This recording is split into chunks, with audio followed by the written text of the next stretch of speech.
altcoin tuh bahkan kita buat pengingat untuk diri kita sendiri berdua, itu ada lukisannya di belakang tuh Bitcoin ke altcoin, kenapa altcoin nggak pernah bisa dicicil atau di hold ya. Kita ada lukisannya, bener-bener ada lukisannya di belakang situ. Itu lukisan statistik ya teman-teman ya. Yeah. Buat buktiin bahwa emang nggak bisa di hold. Dan di lukisannya pun ada drawdown-nya Bitcoin tuh, Fourier cycle-nya ada di situ ya. Yeah. Dan sebenarnya yang gue bingung ya, kenapa orang hyper bullish adalah mereka kan rata-rata berharap bahwa Federal Reserve ini bakal cut rate. Padahal mereka kalau buka di CME FedWatch nih, kalian tinggal buka websitenya ya. Di CME FedWatch tuh udah nggak tinggi loh probabilitasnya untuk dia melakukan dovish action. Ya. Artinya apa? Ini kan mau hawkish nih Feds-nya.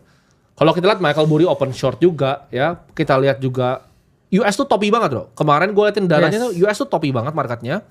Kenapa orang masih bullish pada market? Itu yang bikin gue bingung. Karena kita udah ingat ini di Oktober nih, di sini nih. Oh ini Oktober. Ya. Ya tonton lihat. Ini Oktober, ini sekarang, oke? Jadi ya udah diungkapkan nih. Oktober ini sekarang. Oktober orang bullish. Kenapa? Karena price-nya di atas ini gitu loh. Yang awam-awam baru satu cycle tuh ngerasa bahwa oh ini bisa naik lagi. Enggak. Ya. Karena kalau kita lihat sendiri, kenapa gue percaya Fed itu mungkin bisa berubah arah ke hawkish? Karena mereka tuh takut sama inflasi, bro. Yes. Unemployment rate itu lagi turun sekarang datanya. Dan kita lihat inflasi itu kayaknya di US itu tidak terkontrol. Kalau inflasi itu tidak terkontrol, mereka turunin suku bunga, yang terjadi adalah mereka kena, bro, ya. Ya. Negaranya kena bahaya ekonomi gitu.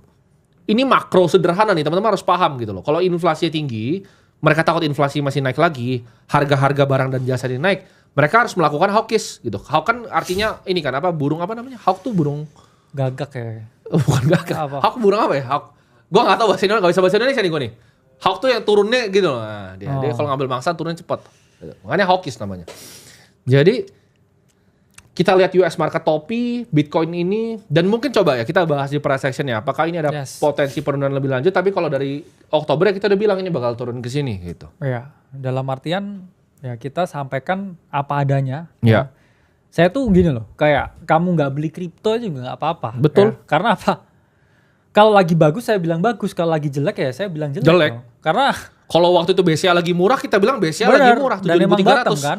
Bottom BCA 18,5% loh teman-teman. Ya. Karena kita pelaku pasar, kebetulan ngalahin kamera ya. Kamu mau denger kita ngomong apa di dalam iya atau enggak ya terserah. Betul. Karena kan kamu kadang juga suka punya pandangan-pandangan lain ya yang dibikin orang lain, terus akhirnya kamu justifikasi itu padahal juga belum tentu bener ya. Karena kan kita ini dari kapan nih ngomongin tentang potensi penurunan? Dari Juli sebenarnya. Bener. Cuman dari Juli. Sedikit lagi ya, maksudnya kayak contrarian take atau sesuatu yang sifatnya ya memberikan ya kita pandangan ya, reaksi tentang market yang apa adanya ya. Itu orang tidak terlalu suka ya, tidak terlalu appreciate karena it's only simple price action ya. Yang mana kita kan selalu ngomong ya, kayak sekarang semua orang sama ya narasinya. Setelah 518 hari ya, kita harus waspada dengan potensi puncak siklus.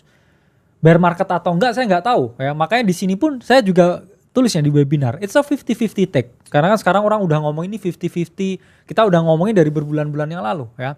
Little to minimum ya short term upside ya, tapi downside-nya bisa jauh tarikannya. Ya based on cycle top itu bisa jauh. Kamu butuh 850 hari ya, ntar dimarahin lagi. Ya maksudnya kan kita yang selalu ngomong hati-hati loh, ini loh. Cuman ya balik lagi nggak ada yang mau dengerin ya, dan mereka kayak calling higher dan ya menurut saya kan udah tercapai ya. Target saya pribadi di siklus ini 120.000. Nah, ini topnya 122 ya, 123. Kemana lagi menurut saya ya sesuai dengan hitungan ini. Apakah ya kita akan signifikan drawdown? Saya percaya drawdownnya itu selalu mengecil. 80%, 70, ntar jadi 60, who knows ya. Betul. Who knows ini bottom atau enggak ya. Mungkin juga bisa hanya di 80.000 koreksi, cuman ya nobody knows, cuman kita harus tetap hati-hati. Cuman ini satu indikator yang saya suka ya. Kita kalau lihat weekly ya, terus kita nyalain ya, satu indikator. Ya, hanya satu indikator. Yaitu adalah moving average. Ya, setiap kali kita kehilangan 50 moving average di sini, ini bear market nih. Oke. Kita hilang 50 moving average di cycle 2021 terus jebret, harga turun. Kita selalu trending di atas moving average 50 di weekly chartnya selama siklus ini. Ini di 10 Juli 2023. Ini di September 2024. Kemarin kepukul tarif lagi di awal Februari 2024. Kita trending Nah ini kita tuh ada di make it or break it moment. Ya, yang mana 4 kali moving average 50 di weekly ini udah dites. Kalau kita, ya ini kan juga angka psikologis nih 100.000. Ya, memang ada potensi bounce sekarang. Kalau sekarang di 100.000 ini jebol ke bawah, ya, close di 95, 96, ya data historisnya saying lower, kan begitu doang. Ya, meskipun ya sekarang saya setuju dengan potensi bounce di sini. Kenapa? Karena ini 50 moving average di weekly chart, ya, angka psikologis juga ya di 100.000, dan ya kita dapat yang namanya ya ijo, ya close ijo, ya karena ini 100.000 kan ini, ya, angka psikologis selalu ada buyer yang menahan di sini. Cuman kalau kita lihat lagi ya, kita kecilin lagi ke H4-nya juga potensi ya bikin lower high lagi ya. Kenapa? Karena ya ini 13 EMA ya di H4 dan ya ada potensi lagi kita swap lagi ke area 100.000, dan apakah itu menahan atau enggak ya kita lihat S&P nanti malam. Kadang tuh gini bro, kan kita orang yang ibaratnya kalau naik sepeda tuh kita jago naik BMX gitu kan. Yes. Kita bisa lompat-lompat begitu. Emang udah terbukti di market udah 11 tahun di sini. Nah, kalian belajar naik sepeda sama orang yang gak bisa naik sepeda, terus kalian jatuh ya kan. Kalian nangis, terus baru balik lagi kita tolong dong ajarin naik sepeda. Kan udah gue bilangin gitu loh. Di depan ada God. Jangan ngikutin ada orang baru bisa naik sepeda, teman-teman. Pengalaman belum ada, naik sepeda. Akhirnya kalian jadi korban nih, yang baru naik sepeda jadi korban. Benar. Begitu udah jadi korbannya, udah berjatuhan begini, baru minta tolong tuh, nyesel nggak dengerin kalian. Jadi ya kita itu lihat market tuh benar-benar pragmatis. Gue tuh di sini cuma mau nyari duit dari market. Jadi kalau gue lihat BCA 7.300 gue beli BCA. Kalau nanti Nasdaq koreksi dalam gue beli QQQ gitu.